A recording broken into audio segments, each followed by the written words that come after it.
Hey, hey, hey. Happy holidays. Come on in, pull up a chair. The Gaming Gang Dispatch is in the air.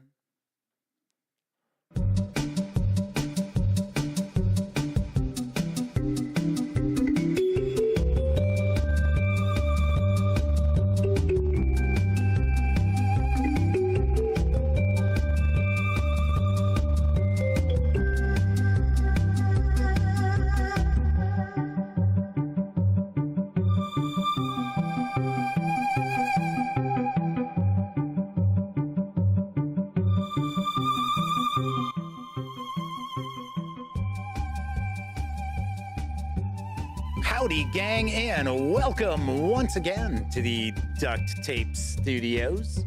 I'm Jeff McAleer, your host, here at the Gaming Gang Dispatch, brought to you by, incredibly enough, thegaminggang.com, of which I happen to be the founder and editor-in-chief. Welcome aboard. Tonight is Tuesday, December 5th, 2023. This is live stream number 994. Oh, we are rapidly approaching live stream number 1000. And I still have absolutely no clue what I might do for that. Thinking I might do an AMA. I don't know. Maybe, maybe not. Anywho, welcome aboard. If you're not overly familiar with this show, let me point out, super casual around here. Just hanging out, talking about the latest in tabletop gaming news, and we'll normally take a first look at a game. Might do an unboxing of a board game, or like tonight, we are actually going to page through a role-playing game release.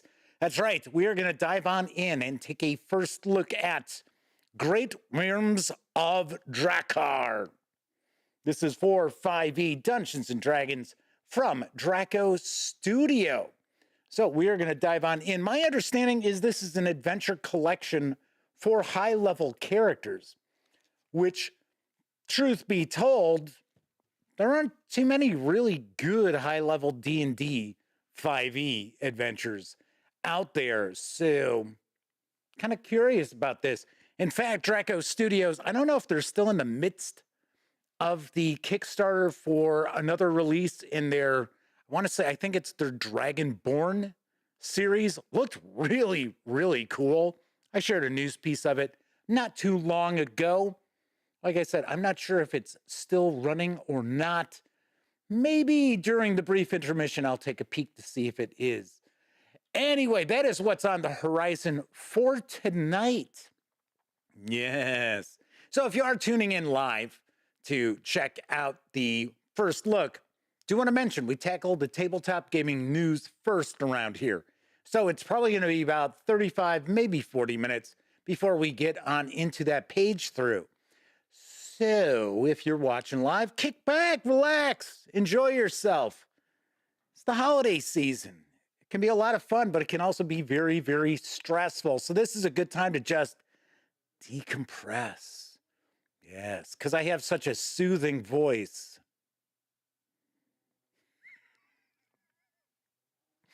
Of course, if you're watching this 30 minutes or more after the show has ended, there will be timestamps. Those are located in the show notes, or depending on the device you might be watching this on, could be right there in the timeline.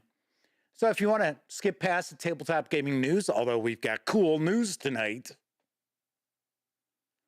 but you can skip past it if you're an impatient type.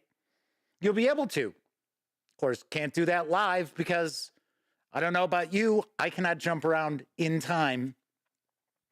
I know. I'm just not special like that.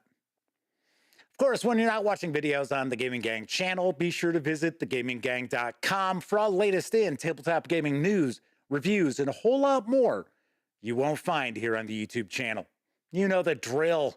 Get your geek on at thegaminggang.com. Lastly, this is a live show, so that means there is chat available. It's not on screen. It's one of the ways I keep some of the more unusual commenters at bay. And you must be a subscriber to the channel for at least 48 hours before being able to take part in chat, yet another way that I keep some of the more unusual commenters at bay. But if you want to say howdy, maybe get a question, a comment, maybe there's something about Great Wyrms of Drakha that you want to get a closer look at, by all means, chime in. I will do my best to respond. First out the gate tonight is our good friend, the Motor City Madman himself. No, not that asshole Ted Nugent. No, it's our friend, the Madman, hanging out with us. Also happens to be one of our chat moderators. I will take a guess that we might have another of our chat moderators kind of lurking in the shadows, and that would be Sarah D.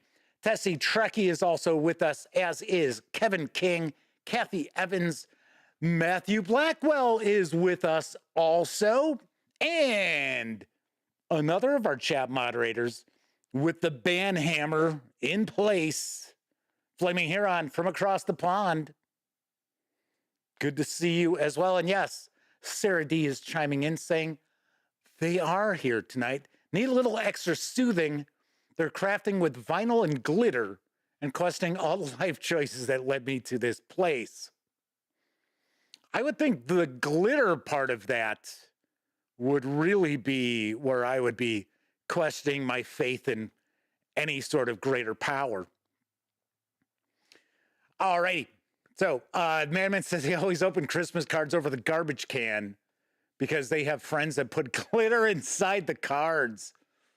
Don't give people ideas. Don't be giving people ideas. That would be a super big pain in the ass, especially having cats.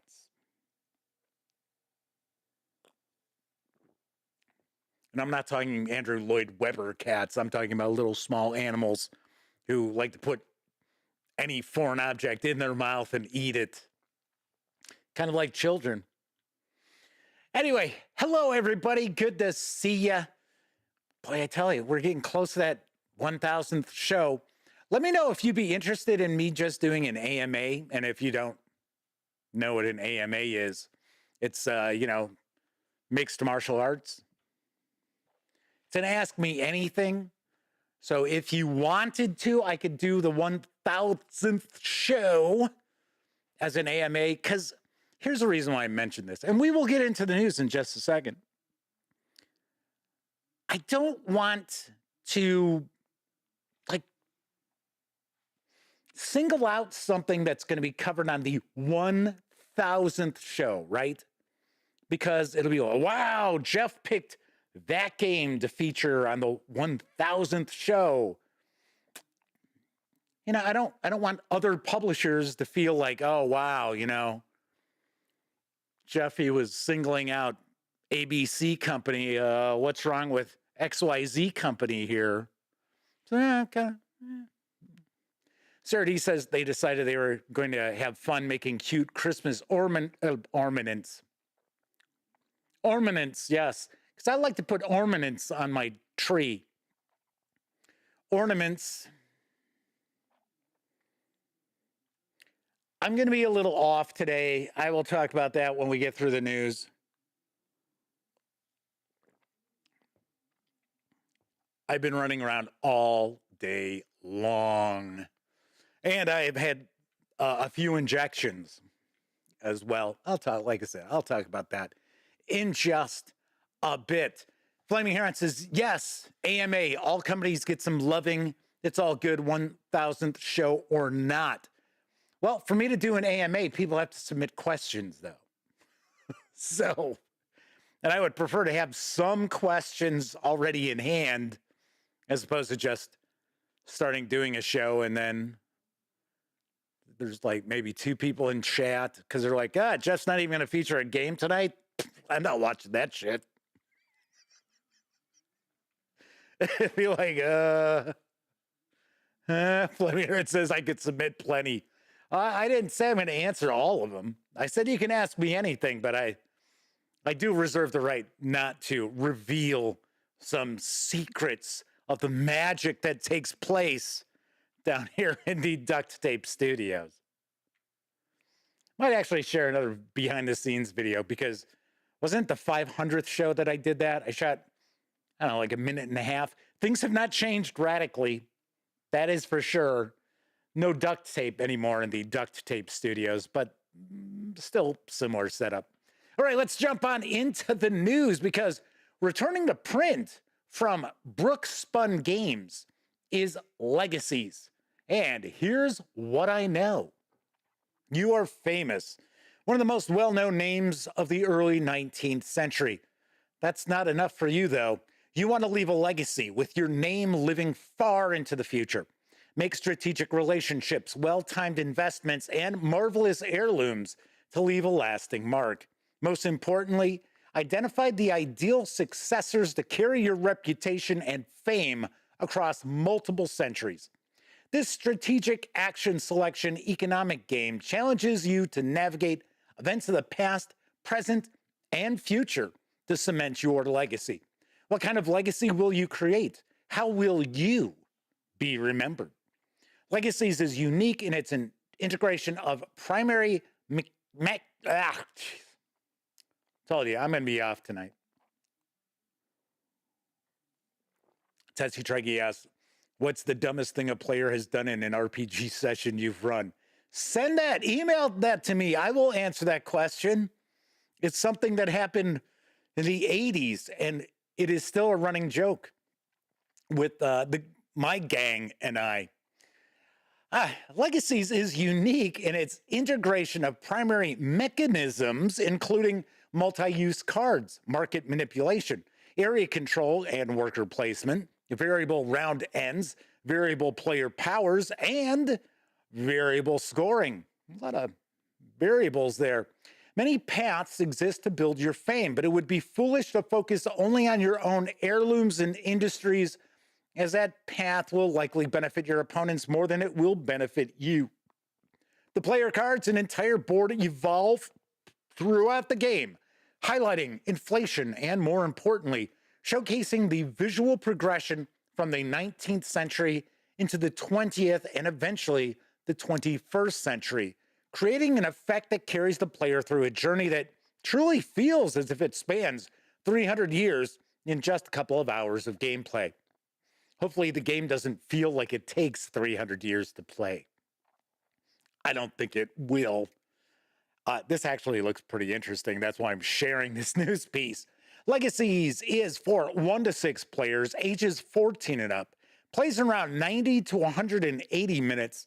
Now, there are 2 editions. One is the standard edition, carries an MSRP of $99.99. There is also a limited edition, which carries an MSRP of $165. Yowza.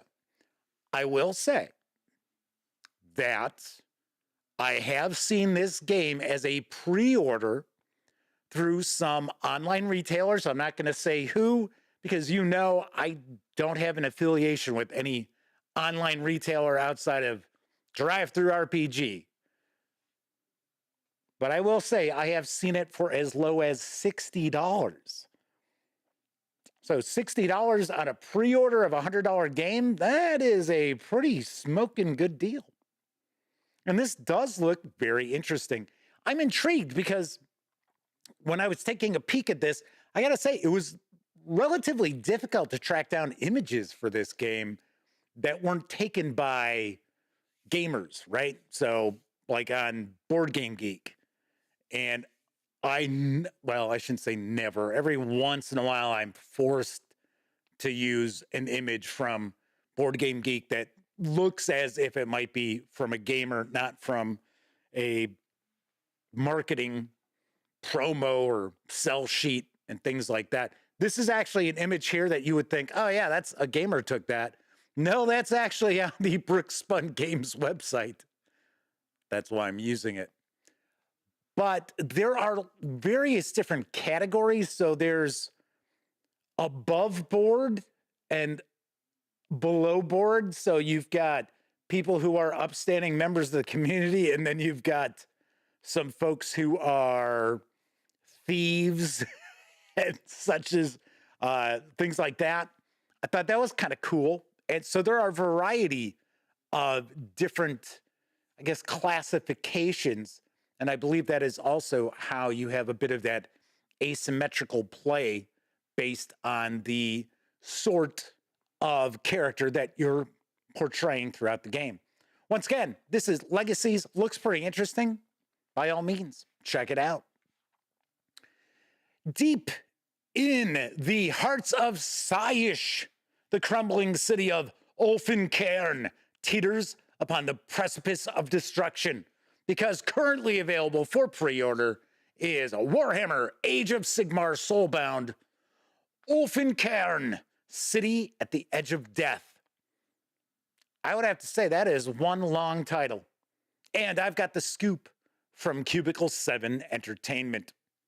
Ulfencairn's citizens are desperate for salvation before the streets are swallowed whole by the encroaching Shyish Nadir.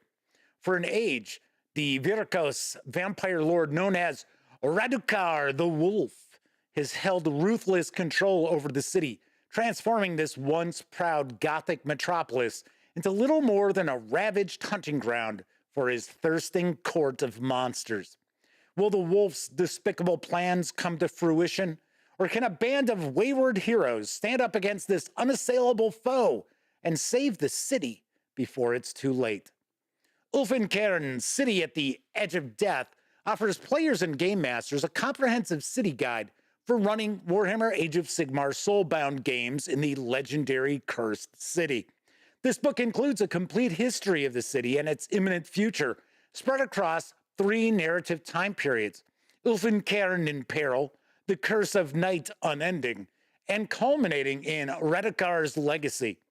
Rules for playing and running games using the updated Grim and Perilous rule set, and other optional rules and advice to help evoke the horror of the setting. Over 70 unique city locations featuring unforgettable characters and challenges spread across Ulfencairn's varied haunted districts. 6 fully fleshed out and mapped adventure locations to explore, including the Ebon Citadel Mega Dungeon. 8 brand new player archetypes and local sub-factions take on the role of a vampire hunter, a doomsayer of Sigmar, an elven exile, a former guard captain of the city, and more. There's a bestiary featuring Ulfencairn's rogues gallery of villains and vicious monsters, sure to put any party to the test. Currently, you can pre-order the 240-page hardcover, which includes the PDF, which you will get before this ships out, because the PDF is out now. But you can pre-order the hardcover with PDF for an MSRP of $49.99, or you can score the PDF alone. As I mentioned, it is available right now. It is over at DriveThruRPG, and you can get it for $29.99. Physical copies of the book are slated for a Q2 2024 release. Flaming Heron says, yes, the name just rolls off the tongue. Yep. Sure does. All of those names just flow. Wow, it's just magical. Magical. Kevin R. Smith is with us in chat. Flaming Heron points out, smash the like button, push the stream into the algorithm. Yes, remember, any sort of engagement, thumbs up, thumbs down. I prefer not to see thumbs down, but still engagement and comments. Those really do come into play with the algorithm here at the YouTube channel. So very nice to see some Soulbound releases on the horizon. This was something that I had talked about with my pal T.S. Lukehart last month when he was giving me the rundown on some new items that were arriving that I was unable to share with you. This was one of them. Definitely do like the artwork, and I do like the fact that this is more of a horror focus, maybe a little Soulbound Ravenloft action going on. Although I think the vampire is not looking like good old Strahd. On to our next news piece. Hitting stores late next month. And when I say late next month, I mean late next month. From Paizo Inc.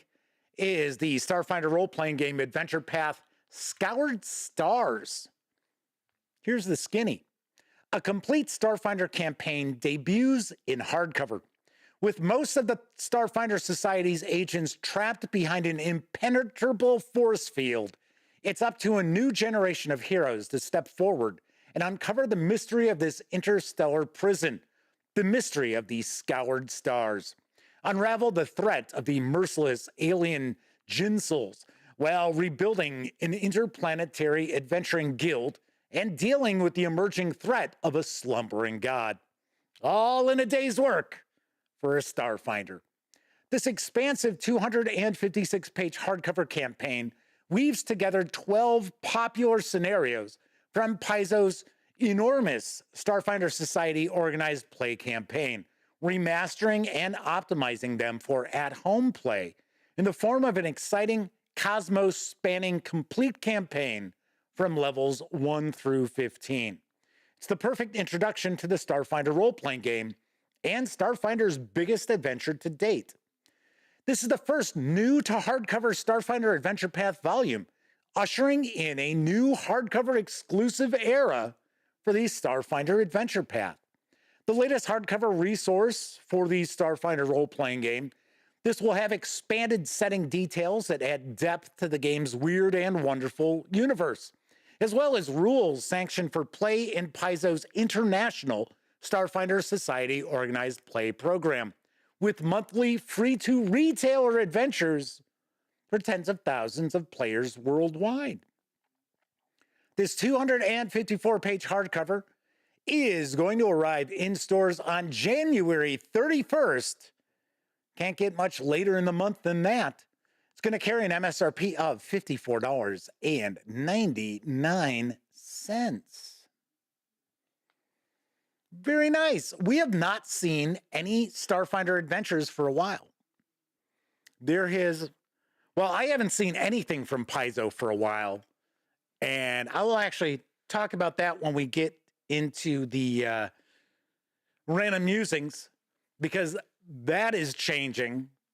So we'll talk about that a little bit. If you follow me on Twitter, you already heard about it.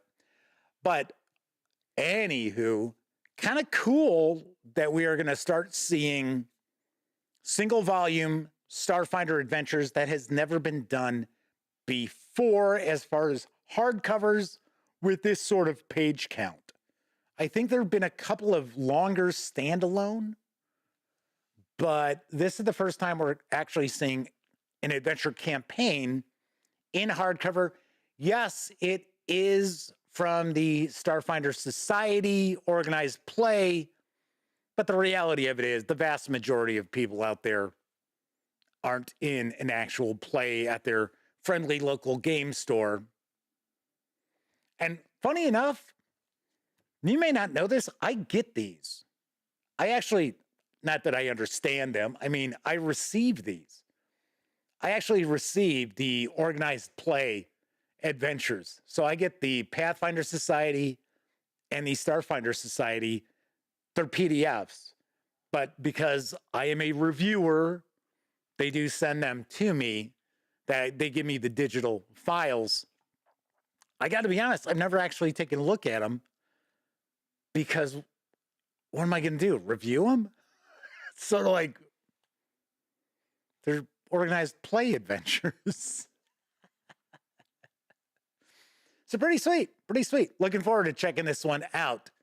Final news piece, now available in print and PDF, is the Traveler's Central Supply Catalog Updates 2023 from Mongoose Publishing. Here's the latest. Welcome to the Central Supply Catalog Update 2023. This book contains all the equipment travelers will want, need, or wish they had as they cross the galaxy. From entertainment products to laser cannons, from cameras to powered armor, the Supply Catalog Update 2023 has combed the galaxy for items suited to the most discerning traveler. With this book, you'll have everything needed to entertain the local ambassador, survive a month or years in the wilderness, or wage A Planetary War. New additions to the Central Supply Catalog Update 2023 say that 5 times fast. Another title that just rolls off the tongue. The new additions include more advanced computers, prototech, and rules that bring fabricators into a campaign, allowing travelers to make what they cannot buy. Procure new gear on the black market and profit from guns, armor, and ammunition smuggled past starport authorities. The Central Supply Catalog Update 2023. Don't leave the starports without it, as well as your Galaxy Express card. This 184-page hardcover with PDF carries an MSRP of $49.99. You can grab just the PDF alone over at DriveThruRPG for $29.99. Very cool. Very cool. Always like to see new releases for Traveler, even though this is just an update. There's another update off the top of my head. I think it is the Traveler Companion Update 2024. I'm not positive if that's out in PDF just yet. I know it's available. I think it's available possibly right now from Mongoose Publishing's website, not DriveThruRPG yet. Although that may have changed because I was not on DriveThruRPG earlier today.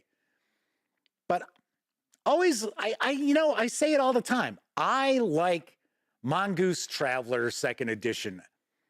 I think it captures the essence of original Traveler quite well. And yes, I understand Mark Miller's got his own Traveler out there, and he is one of the original creators. But I don't know. I think Mongoose does a pretty good job. That said, they could edit their books a little better. There's no doubt about that. They could certainly edit their books a little bit better. And we're not talking about price, because we're not getting into that again. Just seems to be everywhere prices are going up. Kevin King says they haven't played Traveler since the mid-1990s. I picked it up 84. I want to say I think Traveler was maybe the 4th role-playing game I purchased. 3rd or 4th. So I know the first one I bought was, and I've said this before, yeah, I bought G1 against the Giants for AD&D, thinking, oh, this is all you need. Hey, come on. I was like 11, okay? Get off my back. And then I picked up Call of Cthulhu, was the 2nd role-playing game I bought. And then I think Traveler was my next one. And I bought both of those from a store in Chicago, which is long, long gone. In fact, it was gone when I was still in high school, called The Sutler's Wagon. And it was on Central Avenue near Belmont. So if you know the city at all. And it was just a little shop. And looking in the window, you would have never really knew what it was. And the funny thing is, I don't remember who turned me on to it, because I don't think I stumbled across it myself. But I may have, because there was a science fiction bookstore that was on Belmont, 2 blocks away from it, that I used to go to. And I know I used to go there before I got into high school. So, alrighty. So, Flaming Heron says there is the Central Supply Catalog Update 2023 on DriveThruRPG.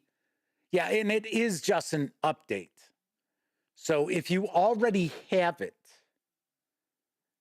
you don't necessarily need to pick this up. It is not vastly different. Hector Strafford is with us in chat. Good to see you. Very good. I think I've said hello to everybody who is hanging out with us so far. So I always do my best, try to say hello. Also, need to mention, if you made a donation toward the new laptop, you'll want to email me at jeffmcaleer@thegaminggang.com. I have something special for you. I will point out, if you are not into role-playing games, may not be that special for you. But as the madman can attest, it's kind of a cool treat. So as I mentioned earlier, I've been running around all day. So first thing this morning, I had just a regular follow-up with my general practitioner. So I went in there and then I had to go have lab work done. And I had mentioned to her that I've been having a little bit of an issue with my back, kind of my sciatic nerve. So then they sent me down to go have some imaging done. So I did that. And then I had to go run over to the Social Security office because for the life of me, I cannot find my Social Security card. I do not know why. And it kind of bugged me because I have had that Social Security card for 43 years. I got my Social Security card when I was 13. I think I've told the story that I actually got a fake ID when I was 13 years old so I could work, so I could get a part-time job. That's why, as a teenager in high school, we would always be able to go do stuff because I worked a part-time job. Now, granted, we're talking places like Arby's, Burger King, stuff like that. But still, I had a little bit of bumming around money, bam, as we used to call it. Which, if I remember correctly, I think that is from Cheech and Chong. It's either Cheech and Chong or George Carlin. Bam! Bumming around money. Pretty sure it's Cheech and Chong. Anyway, so that's what I've been doing. And then I went to the store because I was near Walmart and I went to that. So I had been on the run from about 7:30 this morning until I got in the door around 4. So, yeah. So Hector says, all right, I will send you an email tonight. Madman says, definitely cool stuff. Flaming Heron says, it's Savage Worlds, isn't it? Wrong, it is not. Has nothing to do with Savage Worlds. As the Madman points out, it's not, but there's a lot of good stuff. Yes. Flaming Heron says, damn, Jeff, you rebel, you. Anywho, so that's what's been going on, running around. So I already got the first shingle shot a few months ago. So I got that, and then I got a flu shot. So the arm with the flu shot feels all right, which usually it's the next day that really. The arm with the shingle shot, and this was the same thing when I got the first one. It's like, whoa. And I made sure that my muscle was as relaxed as it could possibly be when I got the shot. And I'll be damned, it's real tight and painful. And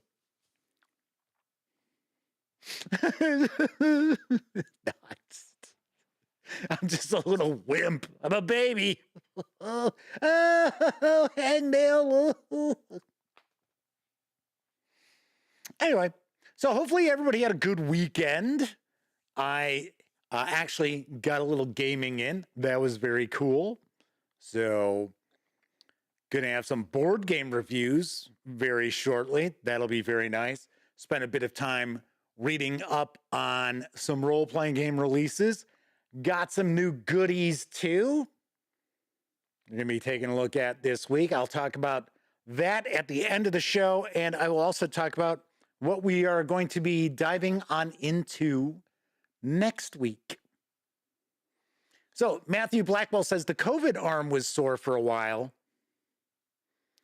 I don't recall it being too bad. Madman said the shingles vaccine kicked his butt the next day. See,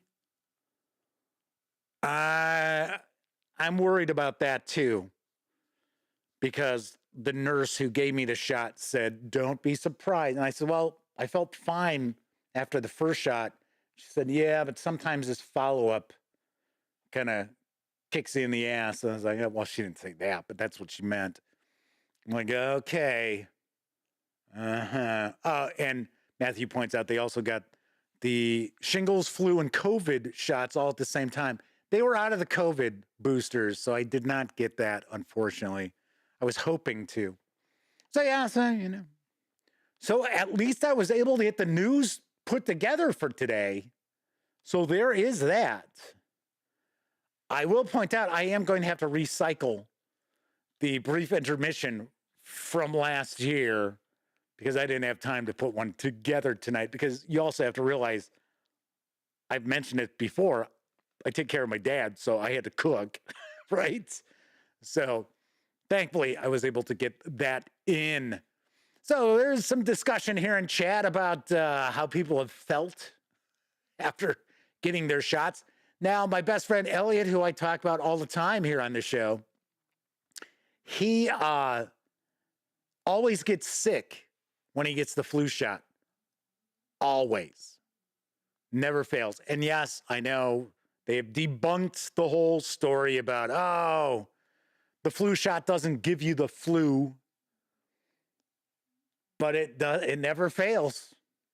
It's like every time, next couple of days, he feels lousy. Speaking of feeling lousy, unfortunately, his wife has COVID for the second time. He's had it twice, so he's hoping he's not going to get COVID a third time. But I don't know. When you're sharing a living space, it's probably pretty tough. Pretty tough. Batman said they'd rather go through the feeling like crap from the shingles shot as opposed to getting shingles. Oh, I'm right with you on that, because both my mom and my dad have both had it. My mom, not as bad as my dad. My dad had it. It just didn't want to go away. So he had it for months. In fact, this is probably 2 years ago, maybe more than that. He still gets little flare-ups from time to time. It's pretty bizarre. Pretty bizarre. All right. Anyway, but yeah, those are the random musings for today. Nothing too exciting or different going on. So we are going to be taking a look at Great Wyrms of Drakha in just a few moments. It is from Draco Studios. But before we dive on in, I think it's time for a brief intermission. Actually, I guess I should talk about DriveThruRPG first, huh? See, I'm so busy talking about what happened. So earlier, I was talking about DriveThruRPG. Told you I'm off today. I'm just off a little bit. I'm always a little off. Let's talk about DriveThruRPG. Don't forget, the gaming gang, thus Dispatch, is affiliated with the One Bookshelf sites. So if you are going to visit DriveThruRPG or Dungeon Masters Guild, Storyteller Vault, Wargame Vault, what have you, please stop by thegaminggang.com. First, click on one of our banner ads. That way, if you happen to make a purchase, I get a small portion of that sale. And all those nickels, dimes, and quarters really do add up and help keep thegaminggang.com around. Also, if you like the video, if you dig the channel, if you find thegaminggang.com to be a valuable resource, hell, if you just like what we do, swing on over to paypal.me/thegaminggang and make a small donation. Hell, you can buy me a 2-liter bottle of soda.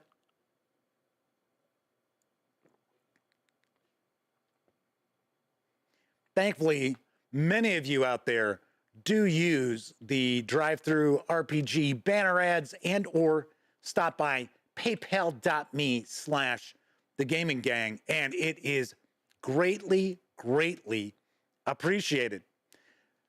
I should also mention that if you're unable to help support the Gaming Gang in those ways, there are other ways that you can help make a difference as far as keeping thegaminggang.com as well as this channel around.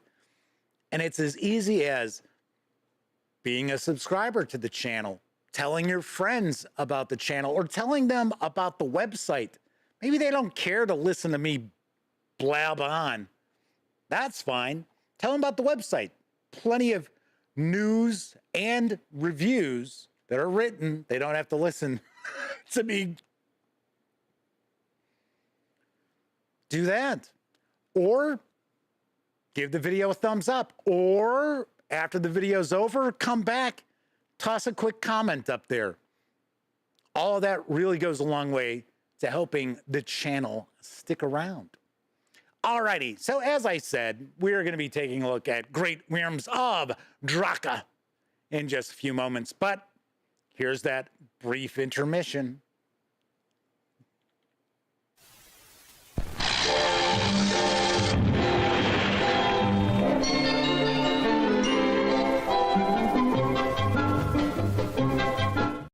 'Twas the holiday season, and Mom was busy as could be baking chocolate chip cookies from a new recipe.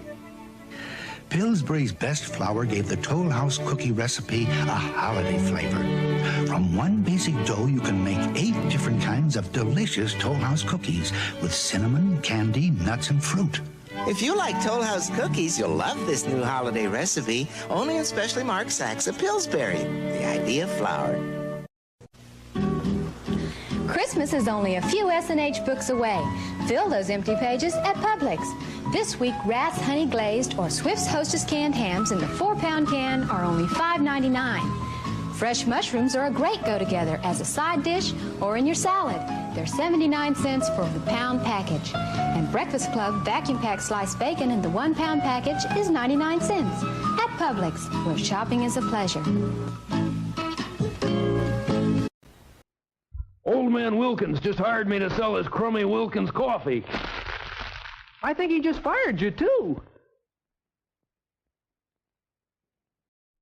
This is the season of light, the season when out of winter's darkness springs the bright miracle of Christmas, warming hearts, bringing the sparkling laughter of childhood happiness to every family circle. We memorialize this happy season with the Christmas brightness of our cities, the spectacle of holiday displays that are so much a part of this happy time. That same light is reflected in the bright bulbs that glitter and glimmer on every Christmas tree across the land. But most important of all is that little glow this wondrous season lights in the faces of all our loved ones. And in that spirit, let us wish you Merry Christmas, Merry Christmas, Merry, Merry Christmas to you and yours. Are you sure this is gonna work, Grandpa? Trust me, kiddo. And now, silver shovel. Thank you. Grandma's fruitcake. Grandpa's magic pine cone. In 2 weeks, we should see something. Is it time, Grandpa? It's time.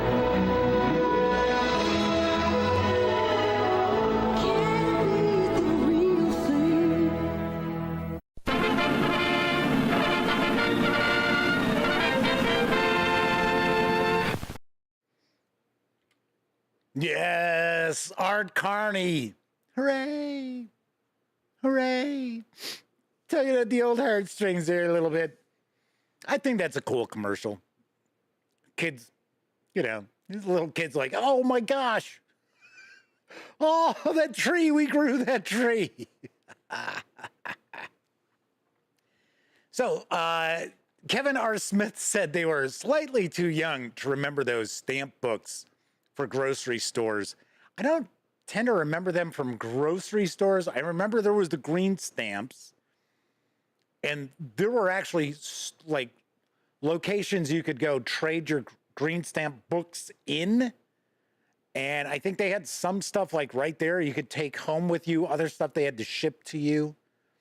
And then I remember there was a store, it was kind of a chain, but it was like Chicago in the suburbs, or maybe it was the Midwest, called Polk Brothers, And they were another store that gave stamps out with purchases at Polk Brothers. And then I think there was another one called Goldblatt's. Well, there was a store called Goldblatt's, another kind of Chicago, Midwest sort of thing. They also, I remember, had these stamps. But I was a little kid. It's not like I collected them and I ever got anything out of them at all. All right, so tonight I'm going to dive on in and take a look at Great Wyrms of Drakha. This is 5e Dungeons & Dragons from Draco Studios. It's written by J.C. Alvarez, Daniel Early, Xavier Zeberi. I'm guessing I just butchered that name. And Geronimo Arellano. This 320-page hardcover carries an MSRP of $59.99. You can grab just the PDF alone over at DriveThruRPG for $25. All right, all that said, let's swing on over to the other camera because here I've got Great Wyrms of Drakha. And the first thing I'm going to do is get rid of the shrink wrap. Cut down on some of that glare because this book has a matte finish. So we just got rid of that glare. Real quickly, do want to mention I have swapped up the streaming server for YouTube, and I kind of took a peek at one of the streams last week. In fact, it was the Thursday stream. And it looked like things were pretty good. There wasn't any of that freezing or anything like that. I just took a look at the program. Shows 0 drop frames here. So as I had mentioned before, that seems like that was a YouTube issue that we were having. But switching up that stream, that server seems to have really helped out a lot. All right, so let's talk about Great Wyrms of Drakha. Now, keep in mind that the fine folks over at Draco Studios were kind enough to provide me with this review copy, but neither I nor anyone else affiliated with the gaming gang has received any other sort of compensation for me to share this coverage with you. It's very important that you know that. Now, from my understanding as well, this is an adventure book. So we're not going to look at each and every page in this book, but I do want to get a good feel for what we're going to find in Great Wyrms of Drakha. But since this is an adventure, if you are a player and maybe your dungeon master has already picked this up, because I understand this has been out for a bit, or maybe after seeing this video, they think about, oh, hey, that looks pretty good. So as a player, I would probably recommend tune out now. Even though I know nothing about these adventures, there are going to be spoilers simply because we're going to be paging through this. You don't want surprises ruined simply because you were watching this video. Of course, I know most people don't pay attention to me saying that, but that's okay. I just like to say, hey, you might want to tune out. It's okay. So let's take a look at the back here. I'll tell you one thing I've noticed. The artwork looks pretty sharp, what I've seen online. Drakha, the Red Moon, a world of unimaginable power, a world of endless death, a world of dragons, under the heel of the mightiest monsters ever presented in a 5e source book, the Azhurma. That's what we'll go with. We'll go Azhurma. In this book, we present 7 ready-to-play Tier 4 adventures for 5e. Intended to take player characters to 20th level. Each of these adventures ends with an epic battle against a single challenge rating 30 dragon. Great Wyrms of Drakha also includes a slew of new magical items, new creatures, and an entirely new rules system to handle boss fights to make them even more deadly and memorable. The Azurma awaits you at the end. All right, let's dive on in. Tessie Drake says they just paid Australian 40 Australian dollars for a liter of beer, giant burger, fries, and buffalo sauce. Holy shnikes. Wow. That's insane. Granted, the other day I ran up to go get something for my dad from McDonald's, and I was shocked by how much just a sandwich and fries is.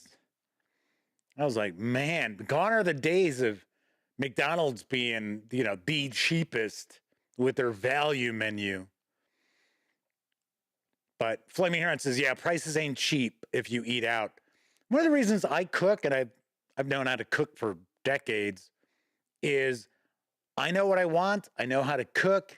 I know how to make like Americana sort of stuff.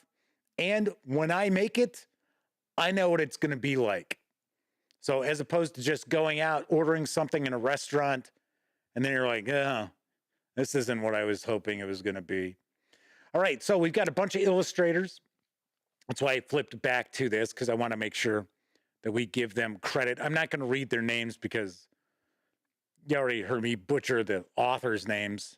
I guarantee I would utterly just destroy those names. But looks like loads of people were involved with this.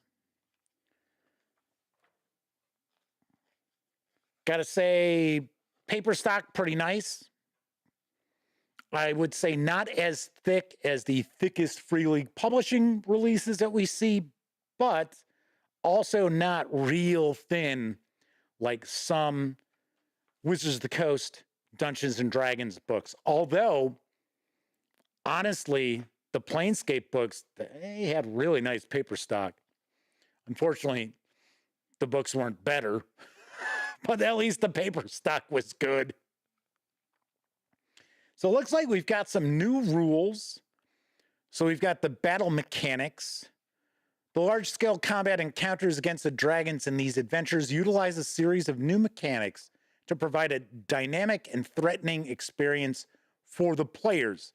So we have scalability, phases, actions and the action pool, upkeep, exploits, body parts. So we've got scores and statistics. So we've got hit points. So each of their body parts have a set amount of hit points. So this is a situation where we've got hit location, I suppose, or you, since they're so large, I guess you'd be saying, okay, this is where I'm swinging. So you can break body parts. So there's also armor class per body part, damage reduction.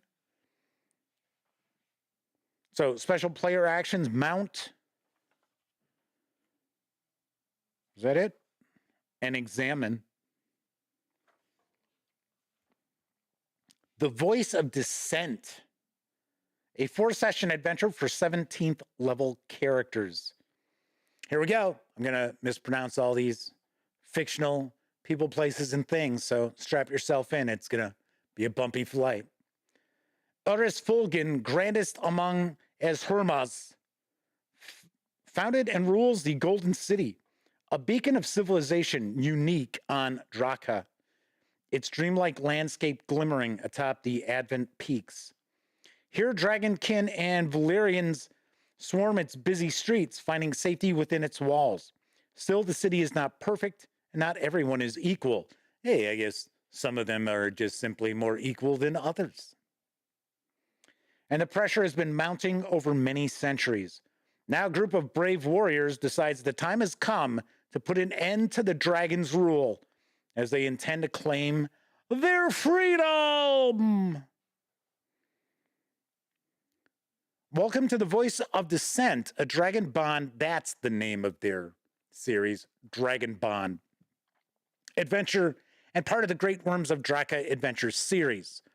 The Golden City is the most developed settlement in all of Drakha, and the only true foothold of civilization in the desolate surface of Rava's Red Moon. Monumental barely describes the proportion, size, and scope of its creator's project. Swarming with fulgent dragons and their dragon kin, Their market can be felt in every nook and cranny. Then at the end of the base of this pyramid are the Valerians, the luckiest of all the abductees taken by the dragons, who carry on with their lives under the rule of the wise and powerful Azurma Erus Fulgen. Fulgen. All right. So I'm going to be skipping on through here. So that's kind of cool. Got a hex map of the Golden City. We've got our adventure hooks. So your player characters would have to be 17th level to get started in this campaign. Kevin R. Smith says next dollar menu burgers are going to be White Castle sliders. I think they're at like 90 cents.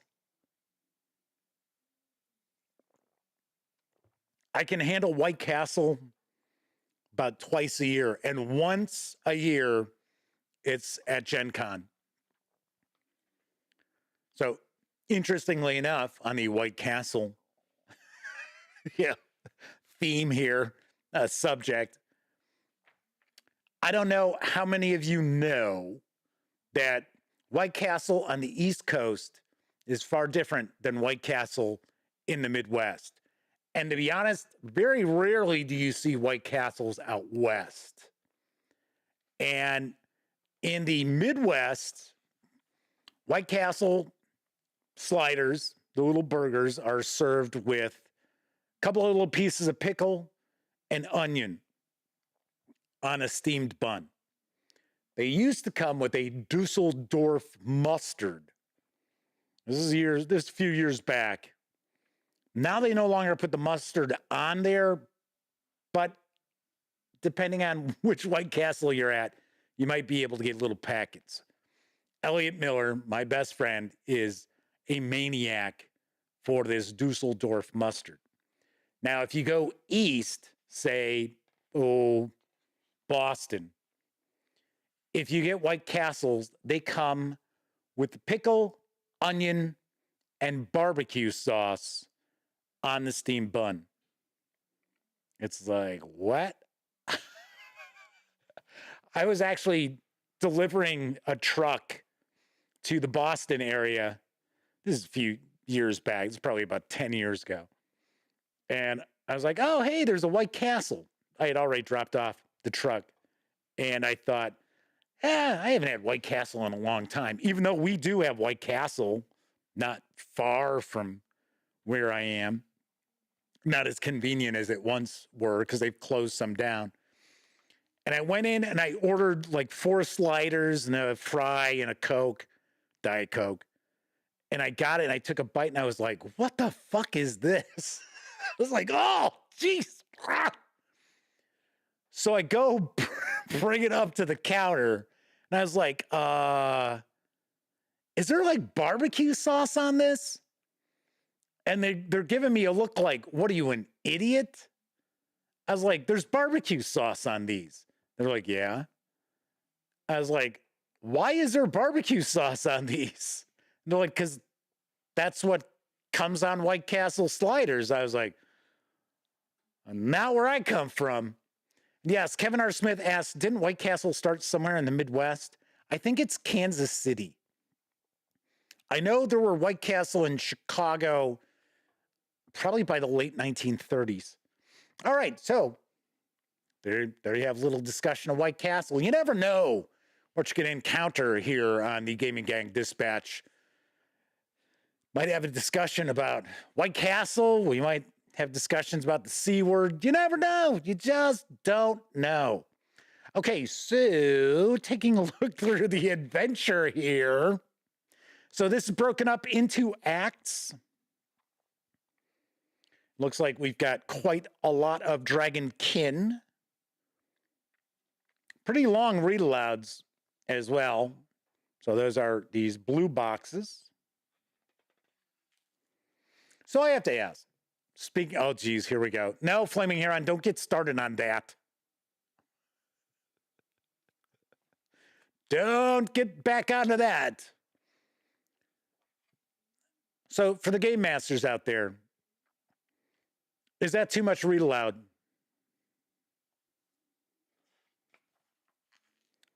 My opinion right there, that would be too much read aloud.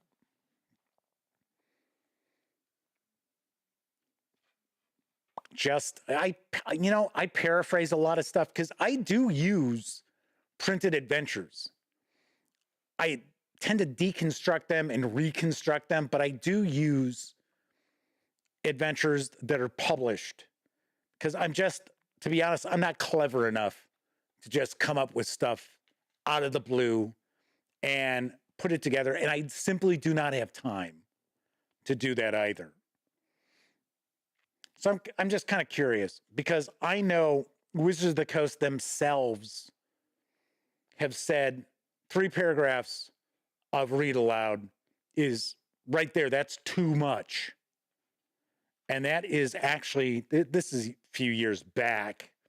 It was part of a like notice or something that was sent to authors, to writers who were working freelance on Wizards of the Coast D&D releases, saying, try to cut down on this read aloud. And then you see D&D releases right now, past couple of years, and they have these massive walls of text as read aloud. So Kevin R. Smith says, according to Wikipedia, White Castle started in Wichita. Okay, so it was Kansas, just wasn't Kansas City. Strangely, White Castle doesn't mention where its first location was on its own website. Interesting. Well, they're probably trying to keep a lot of secrets. In fact, they didn't want you to know where that mustard was from for years and years and years. My grandfather on my mom's side was also a big Dusseldorf mustard fan, and White Castle was the only fast food hamburger he would eat. Pretty amazing. Of course, we are talking 20 years ago, so they were different. So here we've got the big bad for the first adventure. Wonder if this is a gold dragon. They are, it says gargantuan dragon, lawful neutral, so it wouldn't be gold. Although then again, it is very possible because this is a completely different setting. And I think all dragons are relatively evil in this setting. They may have some different alignment aspects. Flaming Heron said, used to be the thing with long read alouds. I remember the ones I think from first edition Warhammer Fantasy Roleplay. Kevin King says they ran part of Descent into Avernus or Avernus. I think isn't it Avernus? I thought that's what I was calling it in my review. A few days ago, lots of lengthy read aloud text.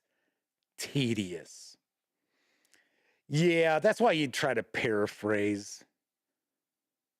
I don't mind a paragraph or two. I mean, that's pretty cool because you can paraphrase that really quickly. I think the thing that bugs me the most about big, long read aloud is when it's conversations taking place that the player characters are supposed to be overhearing. It's like, man, what are you talking about? Boring. It's like, oh, let's listen to the conversation these two NPCs are going to do. And we'll kick back and enjoy the voices that Jeff uses. It's like, okay.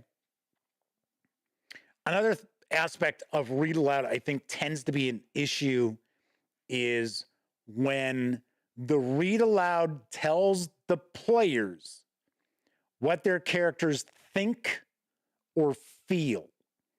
Read aloud should never do that. In fact, a game master should never tell the players how their characters feel about something unless we're talking, oh, your character feels cold, but emotionally, never.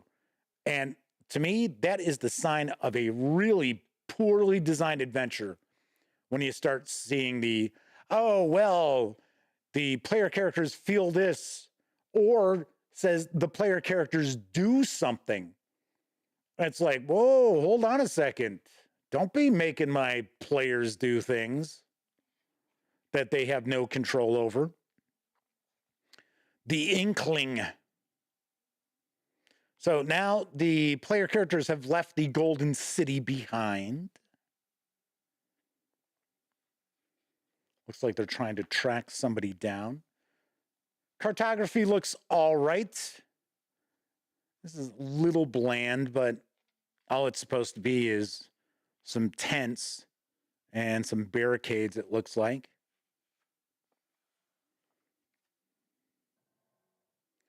Flaming Heron says, I don't know. Some read-alouds, I believe they are more on the visual descriptions, and that's fine.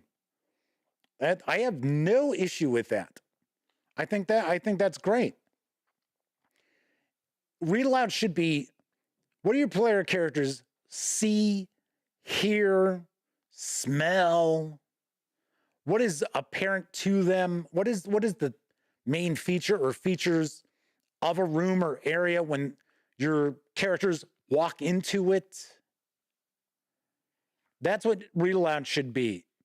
Or in an adventure, if it's not read aloud, then you should have bullet points.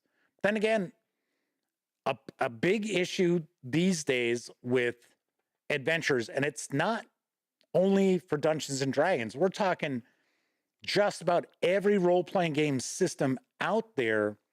The problems with these adventures is that, for one, they don't get play tested, many of them. So it's just simply, oh, okay, this is what's going to happen next. This is what's going to happen next. And it's like, really? Because I don't know any group of players that I've ever played with or run games for doing something like that, right? So that is one of the big issues that are out there, and just really poorly designed products at the game table. I know people out there have complained about, say, Call of Cthulhu adventures, and wow, why, they repeat the same information twice. They're artificially inflating the page count. Now, they don't do that with every adventure, but the thing is, a lot of times you get your stat blocks right where those NPCs or monsters or whatever are appearing. So they're right there for the game master to utilize. And yes, then further on, there's more details about the NPCs or creatures or what have you. So, once again, keep in mind, I'm not talking about this adventure at all. We're just looking through an adventure, and I happen to be mentioning some of the issues that many role-playing game adventures have these days. I'm not saying that Great Wyrms of Drakha has these issues. I'm just mentioning this. So this looks like this is our third part. Secrets of the Forge's Core. A huge volcano stands at the center of the Obsidian Plains, site of the flawless forge where Dehirlia, the master smith, as Hurma, toils at and perfects her craft. That is very cool looking.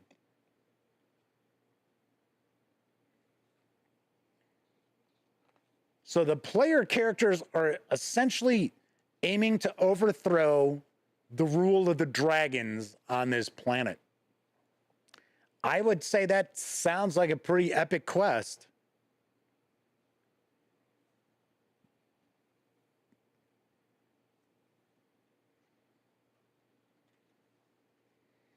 But as a game master, as an experienced game master, I guess I should say, if the designers, authors, what have you, focus on using the book at the table as opposed to being failed novelists, then this hobby would have far fewer bad habits in it. Fewer bad adventures as well. That's cool. I like that. That must be the forge. Artwork throughout looks really solid.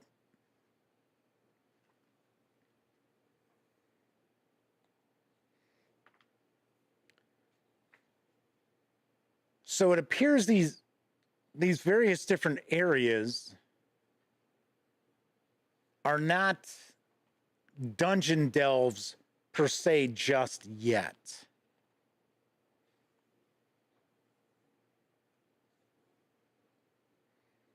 The Hearts of Permutation, a 4th-session adventure for 17th level characters. Wow, so the characters are still 17th level. And this is the 4th adventure? That's pretty wild. Now, granted, they shouldn't be leveling up every session. I mean, they start off at 17th level.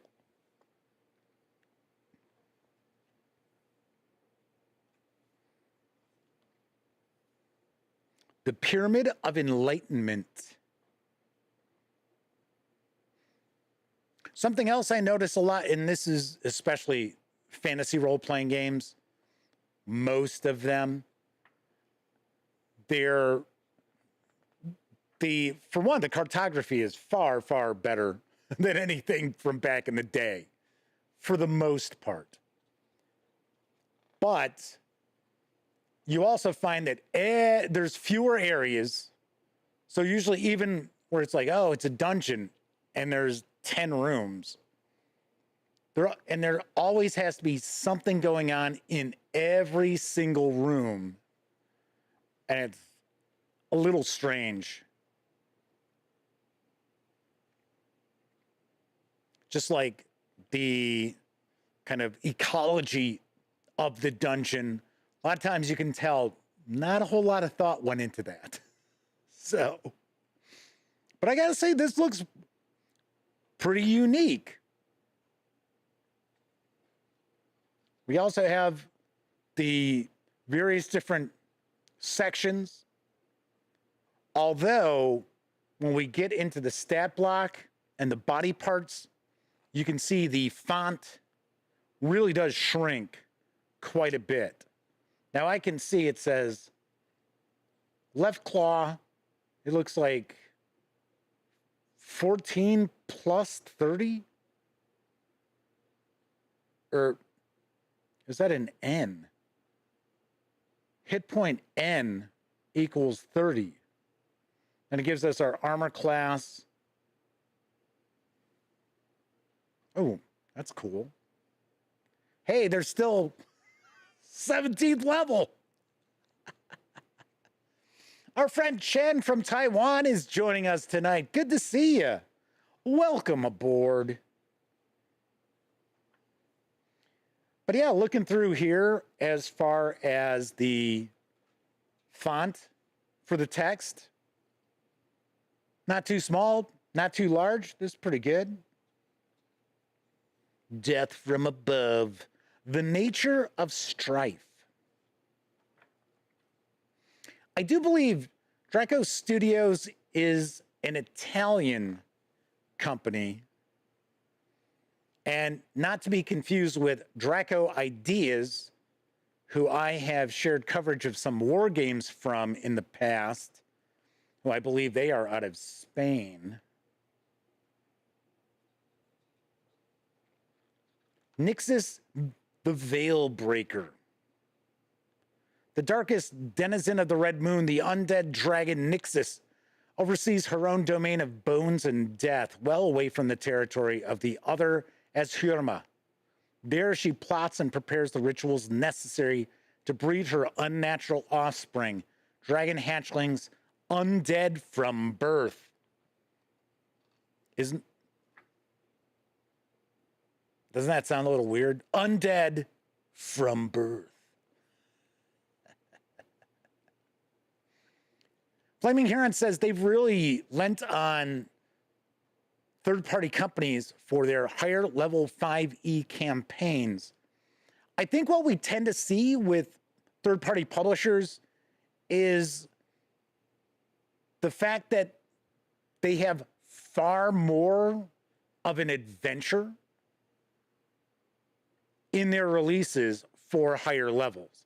Whereas usually what we'll see with, say, Wizards of the Coast is if they've got an adventure where it's going to take characters from 1st to 20th, then we get just a few pages of a session or two, and then it's like, oh, okay, so you now went from 17th to 18th level.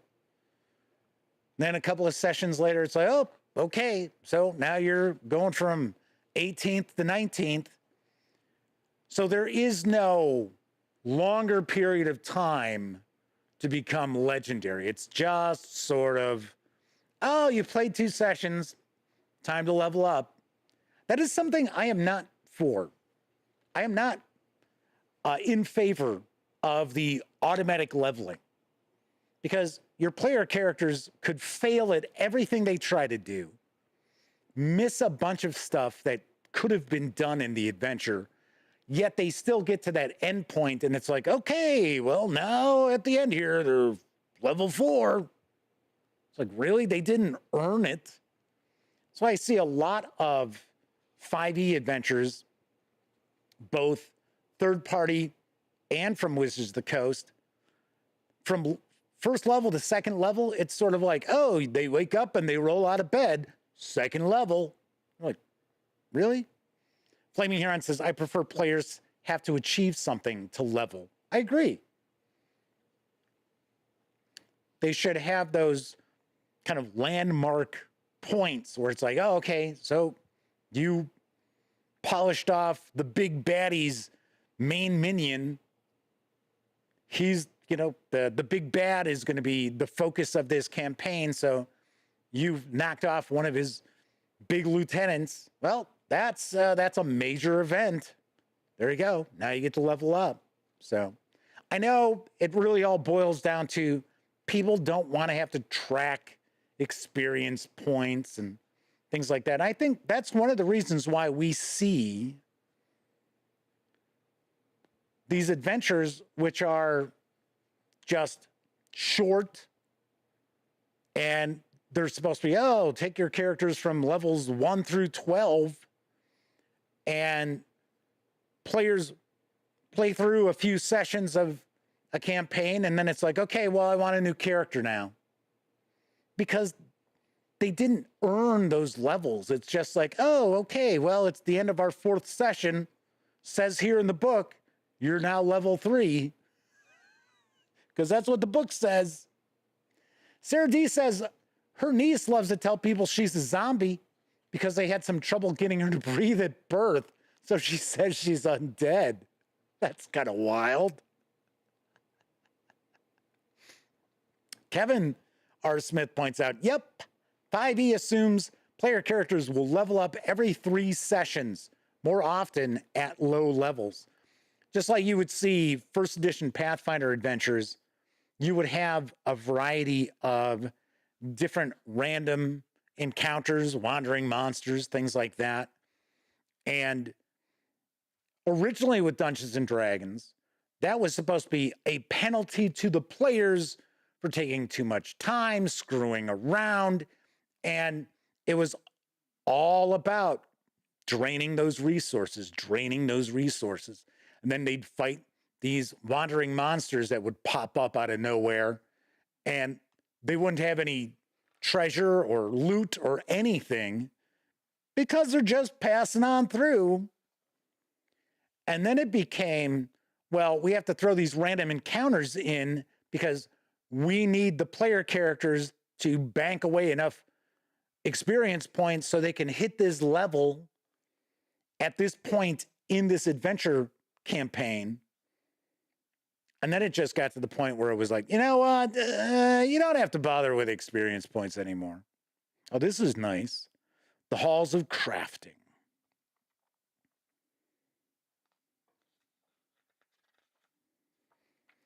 I will say I do not know if Great Wyrms of Drakha is available for virtual tabletop. I would guess probably, but we might be looking at, say, Roll20, maybe even D&D Beyond, because I know they've been bringing in more and more third-party content. So it looks like this is this our big bad? Is this our finale?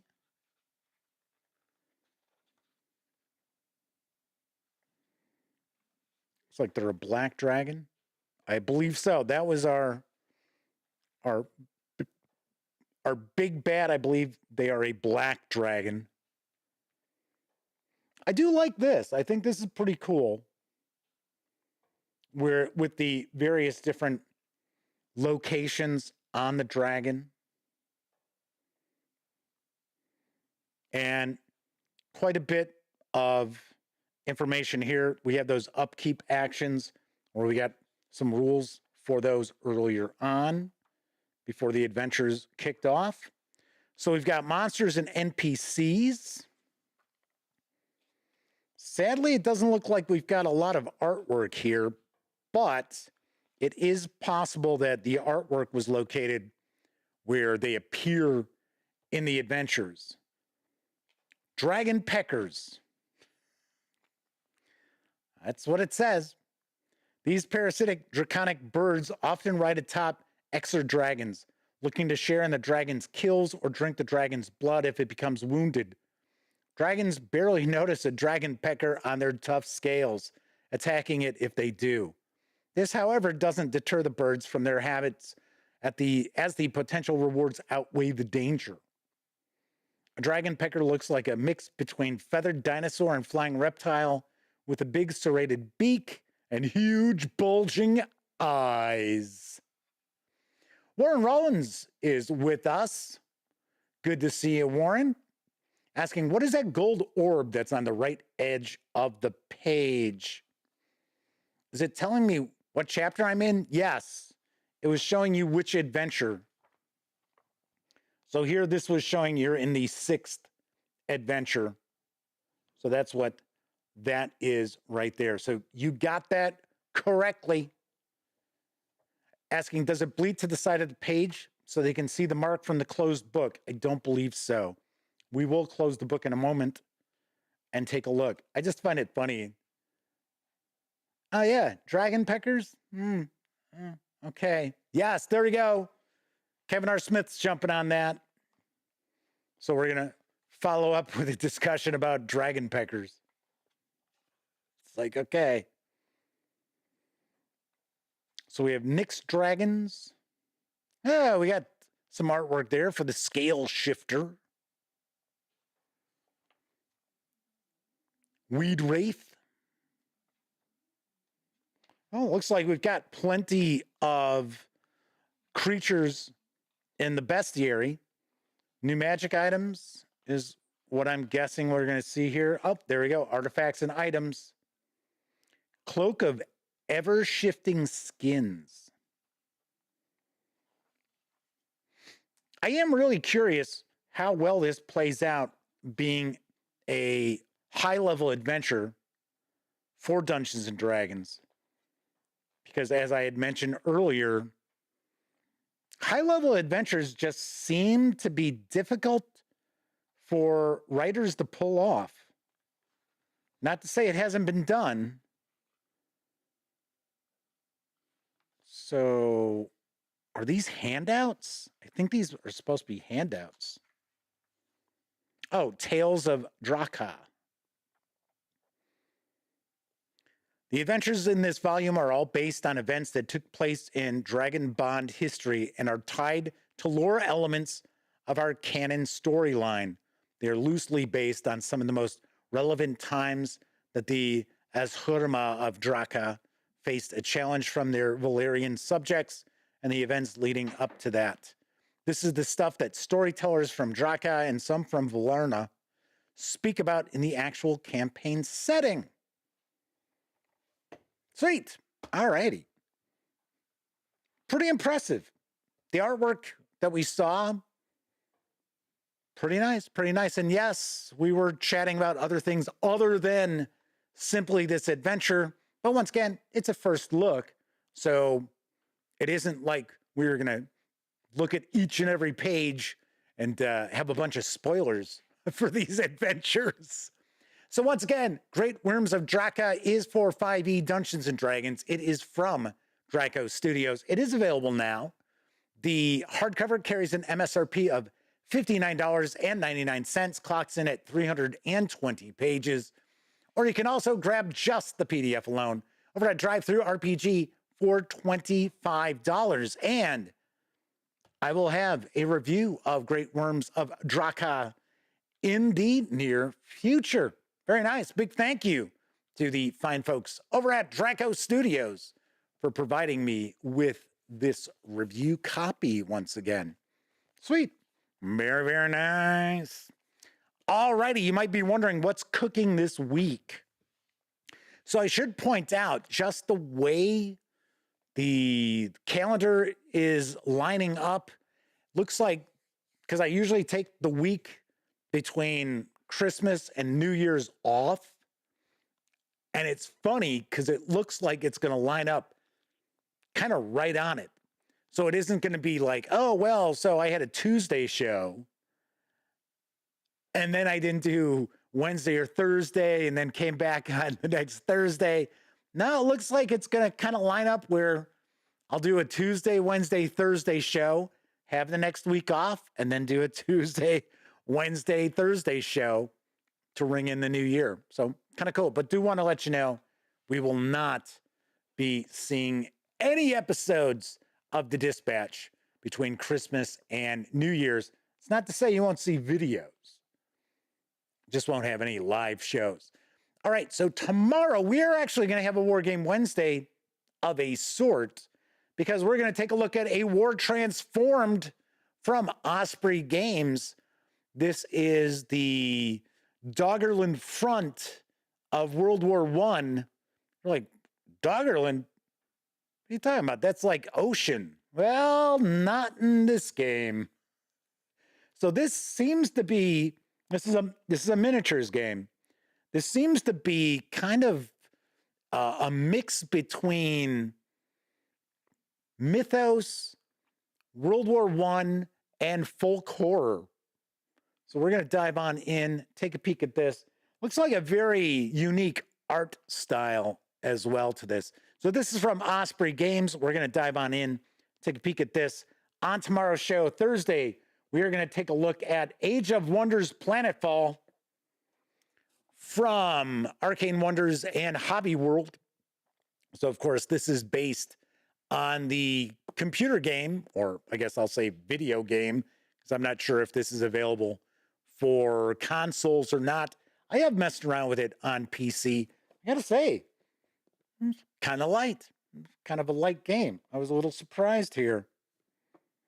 Anyway, we'll be taking a look at this on Thursday. Then next week, all next week, it is going to be Everyday Heroes Week. So on Tuesday's show, we're going to take a look at the big old core rulebook. Hefty, hefty, hefty, and I'm not talking about bags. This has got to be clocking in, 500 pages, my guess. Probably right in the vicinity of 500 pages. So we're going to take a look at the core rulebook a week from tonight. And then a week from tomorrow, we will take a look at the Escape from New York cinematic adventure, as well as the Crow cinematic adventure. So we will double dip a week from tomorrow. And then on a week from Thursday, we will take a look at the Rambo cinematic adventure. Strangely enough, they decided they weren't putting shrink wrap on these, because these have shrink wrap. So does the core rulebook. But then the two new releases, Rambo and Universal Soldier, which I got to be honest, I've never seen this movie. I've heard of it. I know the premise of it, but I've never seen it. Isn't that weird? I mean, you would think I'm a science fiction fan. I don't know. I don't know. So Flaming Heron says that the core book for Everyday Heroes is 461 pages. So I was almost bang on. So I was close. So that will be next week. So lots and lots going on. So I also have some other stuff that's ready to be in the can that I will be sharing too. So plenty of videos out there. But of course, don't forget, tomorrow we're going to look at A War Transformed from Osprey Games. All right, that is it for this time out. Of course, if you like this video, by all means,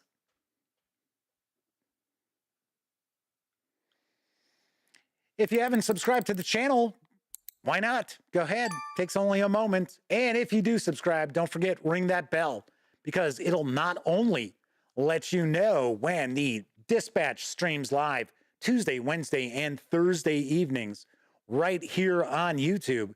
Also let you know when I upload other videos, such as my recent review of the Savage Worlds Adventure Edition core rulebook from Pinnacle Entertainment. So you can find out what I thought of the core rulebook. By all means, check it out if you have not. Of course, when you're not watching videos on the Gaming Gang channel, be sure to visit thegaminggang.com for all latest in tabletop gaming news, reviews, and a whole lot more you will not find here on the YouTube channel. You know the drill. Get your geek on at thegaminggang.com.